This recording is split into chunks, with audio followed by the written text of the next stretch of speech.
Students, आज सभी का फिर से स्वागत है। हम फिर से हाजिर है आपका अधूरा चैप्टर लेकर। तो हम पढ़ रहे थे कृषि प्रबंधन। देखिए, अगला पॉइंट है हमारा सिंचाई। सिंचाई जीवित रहने के लिए प्रत्येक जीव को जल की आवश्यकता होती है। पौधे की वृद्धि एवं परिवर्धन के लिए जल का विशेष महत्व है। पौधे को जड़ों द्वारा जल का अवशोषण होता है, जिसके साथ खनिजों और उर्वरकों का भी अवशोषण होता है। पौधों में लगभग 90% जल होता है। जल आवश्यक है। 90% जल होता है। जल आवश्यक है क्योंकि बीजों का अंकुरण शुष्क स्थिति में नहीं हो सकता है। मतलब उनका अंकुरण जल और उनकी ताप के कारण ही उनका अंकुरण हो पाता है बीजों का। जल में घुले हुए पोषक का स्थानांतरण पौधों के प्रत्येक भाग में होता है। यह फसल की पाले एवं गर्म हवा से रक्षा करता है। स्वस्थ फसल वृद्धि के लिए मिट्टी की नमी को बनाए रखने के लिए खेत में नियमित रूप से जल देना आवश्यक है। मतलब फसल को स्वस्थ बनाए रखने के लिए आपको फसल की वृद्धि के लिए मिट्टी की नमी को बनाए रखने के लिए खेत में समय समय पर उसमें जल देना ज़रूरी होता है। निश्चित समय अंतराल पर खेत में जल देना सिंचाई कहलाता है। मतलब एक टाइम के अकॉर्डिंग उसमें सिंचाई करना, मतलब जल देना सिंचाई कहलाता है। सिंचाई का समय एवं बारंबारता फसलों, मिट्टी एवं ऋतु में भिन्न होता है। गर्मी में पानी देने की बारंबारता अपेक्षाकृत अधिक होती है। ऐसा क्यों है? क्या यह मिट्टी एवं पत्तियों से जल वाष्पन की दर अधिक होने से हो सकता है? तो देखिए, आपको पता है कि गर्मियों में आपको ज़्यादा पानी देना पड़ता है, क्योंकि इसमें वाष्पन की क्रिया भी ज़्यादा होती है और धूप की वजह से पानी जल्दी सूख जाता है। मतलब वाष्पन की क्रिया ज़्यादा होती है मिट्टी में और पत्तियों में भी। इस वर्ष पानी देते समय मैं अधिक सतर्क हूँ। पिछली गर्मियों में मेरे पौधे सूख और मर गए थे। सिंचाई के स्रोत क्या क्या हैं? तो भाई, सिंचाई के स्रोत सामान्य रूप से आप जानते हैं सभी, कुएं, जलकूप, तालाब, झील, नदियाँ, बांध, नहर इत्यादि जल के स्रोत हैं। ठीक है, तो ये जल के स्रोत हैं। देखिए, ये कुआं है। सिंचाई के पारंपरिक तरीके। तो सिंचाई के पारंपरिक तरीके क्या हैं? तो ये है मोट। ये मोट है और ये चैन पंप है और ये ढेकली और ये रहट, जो बेलों से को घुमाया जाता है चारों तरफ, उससे पानी निकलता रहता है। तो ये सिंचाई के पारंपरिक साधन थे। तो सिंचाई के पारंपरिक तरीके देखिए। कुओं, झीलों एवं नहरों में उपलब्ध जल को निकालकर खेती तक पहुंचाने के तरीके विभिन्न क्षेत्रों में भिन्न भिन्न हैं। मवेशी अथवा मजदूर इन विधियों में इस्तेमाल किए जाते हैं, अतः ये सस्ते हैं परंतु कम दक्ष हैं। विभिन्न पारंपरिक तरीके निम्न हैं कि मान लीजिए ये मवेशी अथवा मजदूर इन विधियों में इस्तेमाल किए जाते हैं, अतः ये सस्ते परंतु कम दक्ष हैं। देखिए भाई, इनमें ये पारंपरिक जो सिंचाई के साधन है, इसमें ज़्यादा मजदूरों की आवश्यकता होती है और मवेशियों की भी ज़रूरत पड़ती है। ये इसमें बहुत कम पानी सिंचाई हो पाता है। बहुत कम पानी से सिंचाई हो पाती हैं, क्योंकि आजकल कई मशीनें चल गई है जो क्या है कि स्पीड से आप उनकी सिंचाई कर सकते हैं, लेकिन ऐसा इनमें नहीं है। इनमें आपको टाइम लगता है और एक खेत के लगभग 2 या 3 दिन में जाके सिंचाई हो पाती है। तो ये इतने अब वो सक्सेस नहीं है। विभिन्न पारंपरिक तरीके निम्न हैं। तो देखिए पारंपरिक तरीके कौन कौन से हैं। मोट जो गिरनी है उससे पानी खींचा जाता है, चैन पंप, ढेकली, रहट, उत्तोलक तंत्र, ये हैं पारंपरिक साधन। ठीक है ना। ये ढेकली है कि मान लीजिए कुआं है, इसमें आपने एक डंडा बांध दिया और इसमें बीच में एक इस तरह का वो गाड़ दिया, और जैसे आप इसको ऊंचा करोगे तो बाल्टी भर जाएगी, फिर इसको छोड़ते ही बाल्टी ऊपर आ जाएगी, फिर आपने खेतों में डाल दिया। तो इस तरह से तो सिंचाई होना बहुत मुश्किल है भाई, क्योंकि इसमें बहुत ज़्यादा टाइम लगता है और पानी भी बहुत कम पूर्ति हो पाती है। तो देखिए सिंचाई की आधुनिक विधियां देखिए। ये छिड़काव तंत्र हैं, देखिए फव्वारे लगे हुए हैं। सिंचाई की आधुनिक विधियों द्वारा हम जल का उपयोग मितव्ययता से कर सकते हैं। मुख्य विधि निम्न है। छिड़काव तंत्र, स्प्रिंकलर सिस्टम। इस विधि का उपयोग असमतल भूमि के लिए किया जाता है जहाँ पर जल कम मात्रा में उपलब्ध है। ऊर्ध्व पाइपों, नलों को ऊपरी सिरों पर घूमने वाले नोजल लगे होते हैं। यह पाइप निश्चित दूरी पर मुख्य पाइप से जुड़े होते हैं। जब पंप की सहायता से जल मुख्य पाइप में भेजा जाता है तो वह घूमते हुए नोजल से बाहर निकलते हैं। इसका छिड़काव पौधों पर इस प्रकार होता है जैसे वर्षा हो रही हो। कि भाई मान लीजिए आपने कोई पाइप है इस तरह से, और यहाँ पे इस तरह का एक पाइप लगा दिया है ना, इस तरह से हुआ, और यहाँ पे इसमें थोड़ा कट लगा दिया और इस तरह का एक नोजल लगा दिया जो ऐसे घूमता रहेगा, पानी से ही घूमता रहेगा, और पानी इस तरह बरसात की तरह बिखरता जाएगा, मतलब जैसे बरसात हो रही है। छिड़काव लॉन कॉफ़ी की खेती एवं अन्य फसलों के लिए अत्यंत उपयोगी है। ये सिंचाई की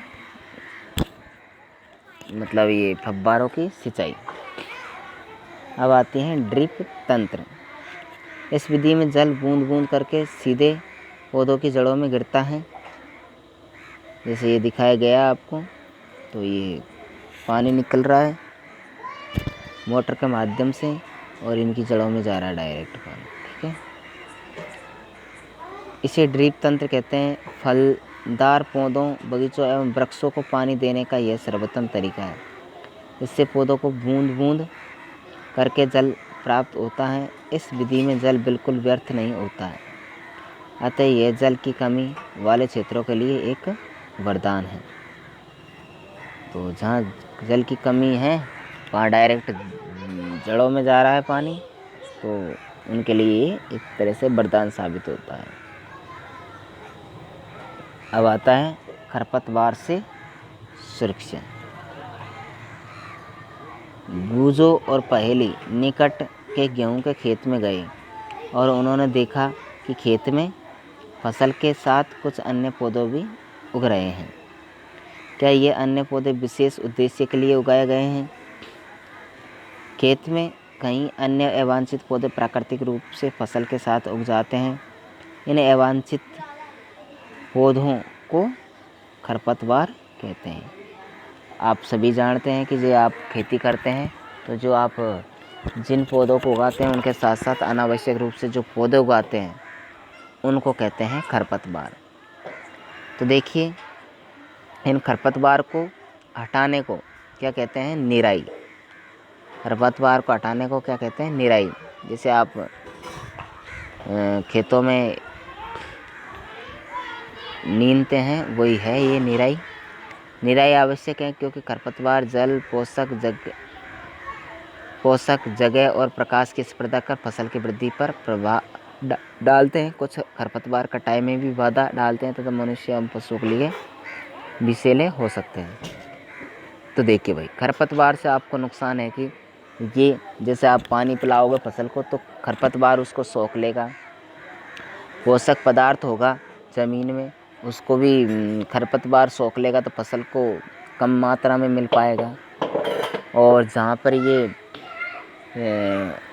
उगाएगा मतलब बड़ा हो जाएगा फसल से, तो ना फसल को ना ही तो प्रकाश आने देगा, ना ही उनको हवा मिल पाएगी और उसको जगह मतलब जगह की भी कमी हो जाएगी।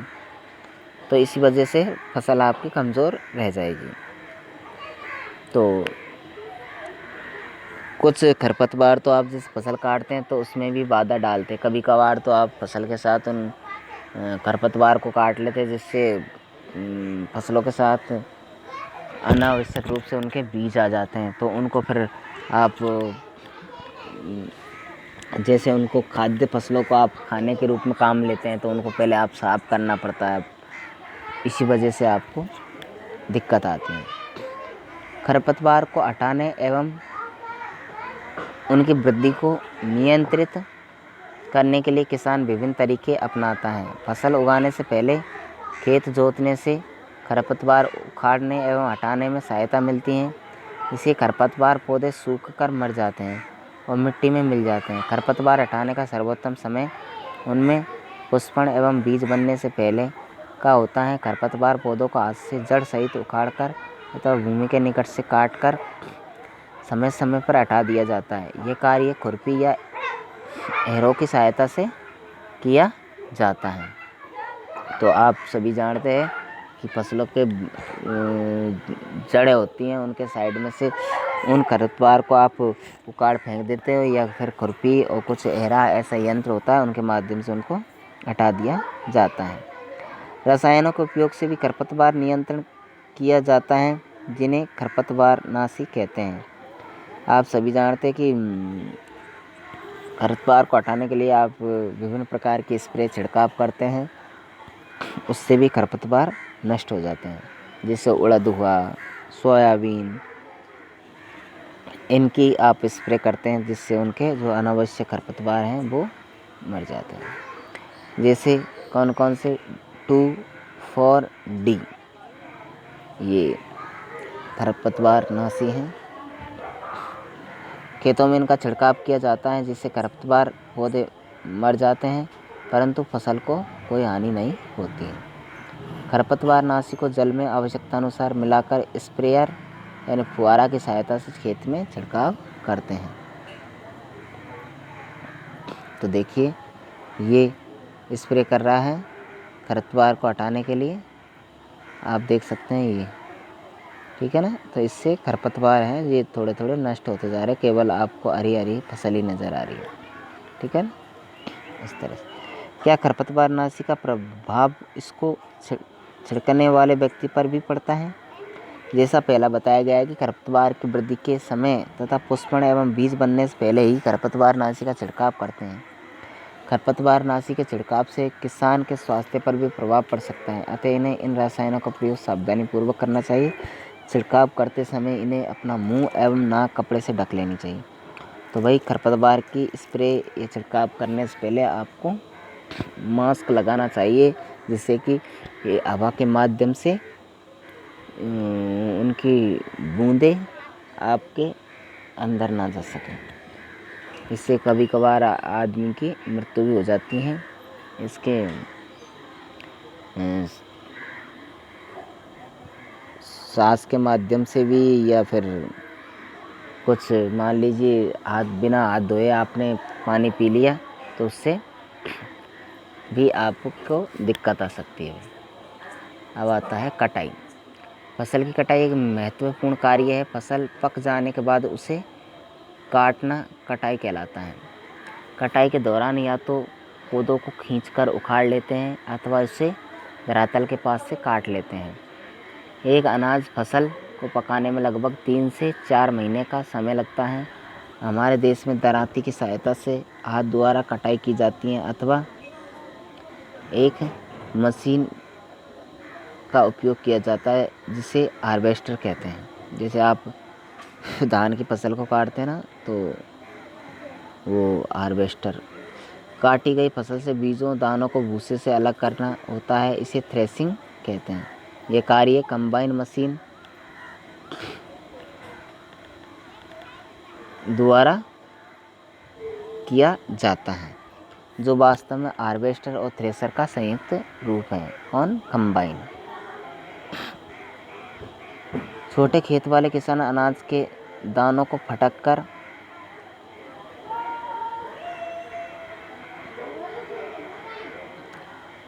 विनोइंग अलग करते हैं, मतलब उनको कूट कर और हवा से भूसे को उड़ाकर ऐसे भी अलग करते हैं छोटे किसान। देखिए, कटाई के बाद कभी कभी तने के टुकड़े खेत में ही रह जाते हैं, जिन्हें किसान जला देते हैं। पहले इन टुकड़ों को खेत में जलाने के कारण चिंतित है। वह जानती है कि इससे प्रदूषण होता है, इससे खेत में पड़ी फसल में आग लगने का खतरा भी होता है। तो ये विनोइंग फटकने वाली मशीन है भाई।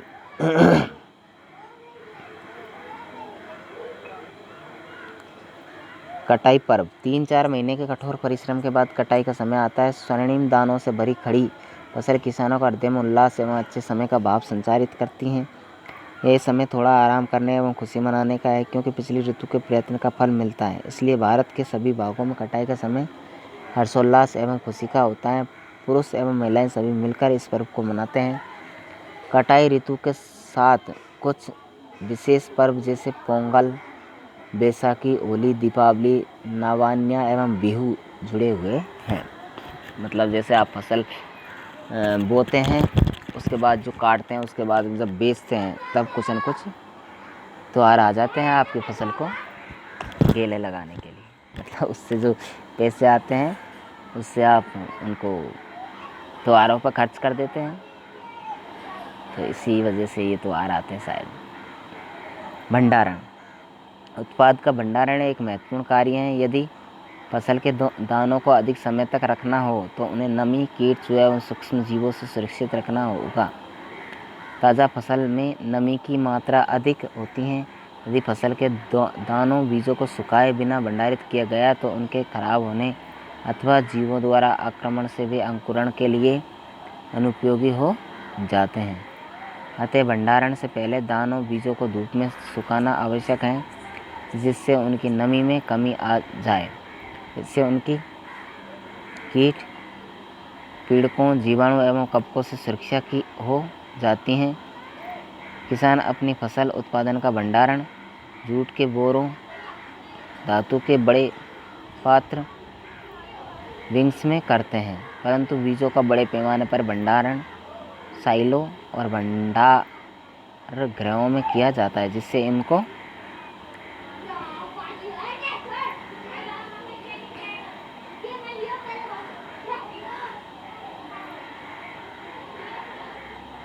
पीड़कों जैसे कि चूहे एवं कीटों से सुरक्षित रखा जा सके। तो देखिए भाई, ये अनाज भंडारण है तो साइलो भाई, इतने बड़े बड़े टैंक लगे हुए हैं इनमें, जैसे सरकार बहुत ज़्यादा अनाज स्टोर करके रखती हैं, तो इस तरह का भंडार गृहों में रखती है भाई साइलो। ठीक है ना। ये मैंने अपनी माँ को अनाज रखे लोहे के ड्रम में नीम की सूखी पत्तियाँ रखते देखा। मुझे आश्चर्य हुआ। क्यों? कि भाई ये लड़की कह रही कि मैंने अपनी माँ को नीम की सूखी पत्तियाँ रखते हुए लोहे के ड्रम में रखते हुए देखा। तो वो आश्चर्यचकित है इस बात से कि नीम की पत्तियों से भी क्या क्या होता है भाई, क्यों रख रहे हैं। देखिए, यहाँ भंडार गृहों बोरों में अनाज रखा हुआ है। नीम की सूखी पत्तियां घरों में अनाज के भंडारण में उपयोग की जाती है। बड़े भंडार गृहों में अनाज को पीड़कों एवं सूक्ष्म जीवों से सुरक्षित रखने के लिए रासायनिक उपचार भी किया जाता है। जैसे आजकल बाज़ारों में मिलती है भाई कीटनाशी, मतलब कीटनाशी दवाइयाँ, उनको आप ऐसे भंडार गृह में अंदर रख देते हैं 4-5 दिन के लिए। फिर उससे क्या है कि जो इलिया पड़ जाती हैं वो मर जाती हैं। जैसे एक आती है सेल्फॉस, ऐसी कुछ कीटनाशक दवाइयाँ भी आती हैं, कीड़े पड़ जाते हैं वो इलिया वगैरह उनके लिए। इस सारणी की पूर्ति करने के पश्चात आपने देखा होगा, तो देखिए खाद्य पदार्थ दूध और स्रोत गाय भैंस बकरी ऊँटनी। और मतलब किससे स्रोत प्राप्त होता है, जैसे मान लीजिए दूध है। रोटी किससे मिलती है आपको, ज्वार बाजरा गेहूँ उनकी रोटी मिलती है। और भी देख लीजिए, जैसे आपको क्या और भी कई खाद्य पदार्थ हैं उनके बारे में आप बता सकते हैं। जैसे आपने कह दिया पोहा, तो पोहा किससे प्राप्त होता, चावल को, चावल से, चावल के पेड़ों से उगते हैं। तो इस तरह से आप इसकी पूर्ति कर सकते हैं। इस सारणी की पूर्ति करने के पश्चात आपने देखा होगा कि पौधों की तरह ही जंतु भी हमें विभिन्न प्रकार के खाद्य पदार्थ प्रदान करते हैं। समुद्र के तटीय क्षेत्रों में रहने वाले लोग मछली का मुख्य आहार के रूप में उपयोग करते हैं। पिछली कक्षाओं में पौधों से प्राप्त होने वाले खाद्य पदार्थों के विषय में आप पढ़ चुके हैं। हमने अभी सीखा कि फसल उत्पादन के विभिन्न चरण हैं, बीजों का चयन, बुआई इत्यादि। इसी प्रकार घरों में अथवा फार्म पर पालने वाले पालतू पशुओं को उचित भोजन, आवास एवं देखभाल की आवश्यकता होती है। जब यह बड़े पैमाने पर किया जाता है तो उसे पशुपालन कहते हैं। मछली स्वास्थ्य के लिए अच्छा आहार है। हमें मछली से कॉड लिवर तेल मिलता है जिसमें विटामिन डी अधिक मात्रा में पाया जाता है। तो भाई मछली का सेवन करने से आपको क्या, विटामिन डी प्राप्त होती है। इसमें एक मछली का तेल भी मिलता है, कॉड लिवर तेल, ठीक है ना। तो ये आपको पता रखना चाहिए। प्रमुख शब्द, आपका चैप्टर ख़त्म हो चुका है। तो इसमें कुछ कृषि पद्धतियाँ, पशुपालन शब्द हैं ये, फसल, उर्वरक, भंडार गृह, कटाई, सिंचाई, खरीफ, खाद्य, हल, रबी, बीज, साइलो, बुआई, भंडारण, थ्रेसिंग, खरपतवार, खरपतवारनाशी, फटकना। आपसे पूछ लिया जाए साइलो क्या है, तो साइलो क्या है, तो साइलो एक मशीन है भाई। क्या है साइलो, क्या है बताइए। अभी एक मशीन है,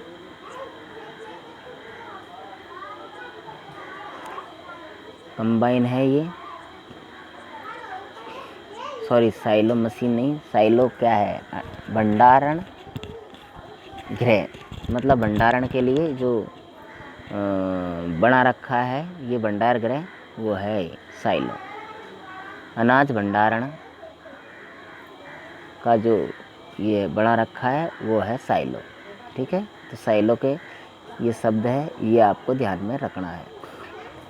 मान लीजिए एग्ज़ाम में आ जाए कि साइलो क्या है, तो आपको उदाहरण दे दिया जाए कि कृषि यंत्र, भंडार गृह और सिंचाई के साधन, या रबी की फसल, कुछ ऐसी कुछ दे दिया जाए तो आपको क्या साइलो का नाम का क्या जवाब देना, भंडार गृह भाई ये साइलो, ठीक है। ये है, इसके कुछ महत्वपूर्ण बिंदु है उनके बारे में देख लेते हैं। आपने क्या सीखा है। अपनी बढ़ती हुई जनसंख्या को भोजन प्रदान करने के लिए हमने विशिष्ट कृषि पद्धतियों का अपनाना होता है। किसी स्थान पर उगाए जाने वाले एक ही प्रकार के पौधों को फसल कहते हैं। भारत में फसलों को ऋतु के आधार पर हम 2 वर्गों में बांट सकते हैं, रबी और खरीफ की फसल। मतलब जिन फसलों को गर्मियों में काटते हैं वो तो होती रबी की, और जिनको सर्दियों में काटते हैं लगभग सर्दी आने से पहले, वो होती खरीफ की फसल। जुताई करके मिट्टी तैयार करना और उसे समतल करना आवश्यक है। इस कार्य के लिए हल तथा पाटल का उपयोग किया जाता है। बीजों को उचित गहराई पर बोना अथवा उनके बीच उचित दूरी रखना अच्छी उपज के लिए आवश्यक है। बीजों को अच्छी किस्म का चयन करके स्वस्थ बीजों को बोया जाता है।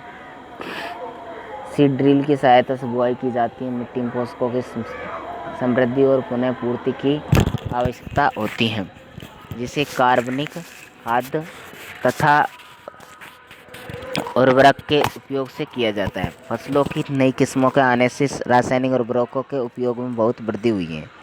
उचित समय एवं अंतराल पर फसल को जल देना सिंचाई कहलाता है। निराई में अवांछित एवं बिना उगाए पौधों को हटाया जाता है, जिन्हें खरपतवार कहते हैं। कटाई का अर्थ है पकी हुई फसल को हाथों या मशीन से काटना। दानों को भूसे से अलग करना थ्रेसिंग कहलाता है। बीजों को पीड़कों एवं सूक्ष्म जीवों से संरक्षित करने के लिए उचित भंडारण आवश्यक है। पशुओं को पालकर भी खाद्य पदार्थ प्राप्त किया जाता है, उसे पशुपालन कहते हैं। तो देखिए रिक्त स्थान है, इनको भरेंगे। चलिए फिर रिक्त स्थान को भरिए। ये तैरने, जल, फसल, पोषक, तैयारी, इनमें से भरना आप। एक स्थान पर ही एक प्रकार के बड़ी मात्रा में उगाए गए पौधों को क्या कहते हैं? फसल कहते हैं। क्या कहते हैं? फसल कहते हैं। ठीक है। फसल उगाने से पहले प्रथम चरण मिट्टी की क्या की जाती है? मिट्टी तैयारी की जाती है। मिट्टी को तैयार किया जाता है, तो तैयारी होती है मिट्टी की, है ना। नेक्स्ट है क्षतिग्रस्त बीज जल की सतह पर क्या करते हैं? तैरने लगते हैं। तैरने लगते हैं ना, मतलब पोले हो जाते हैं तो वो तैरते हैं, और जो पोले नहीं होते वो नीचे बैठ जाते हैं।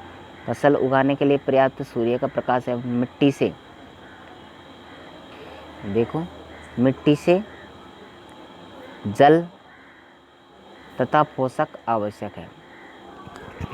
कॉलम 1 में दिए गए शब्दों का बी में दिए गए शब्दों से मिलान करना। तो खरीफ की फसल में क्या क्या है? इसमें है धान और मक्का। रबी की फसल में गेहूँ, चना, मटर। ठीक। रासायनिक उर्वरक यूरिया, फॉस्फेट, कार्बनिक खाद, पशु अपशिष्ट, गोबर एवं मलमूत्र एवं पादप अवशेष। ठीक है। ये है। निम्न के दो उदाहरण दीजिए। खरीफ की फसल, तो खरीफ की फसल बाजरा, ठीक है, मक्का, है नहीं, और ज्वार, तिलहन, बहुत सारी। रबी की चना, जौ, सरसों, गेहूँ।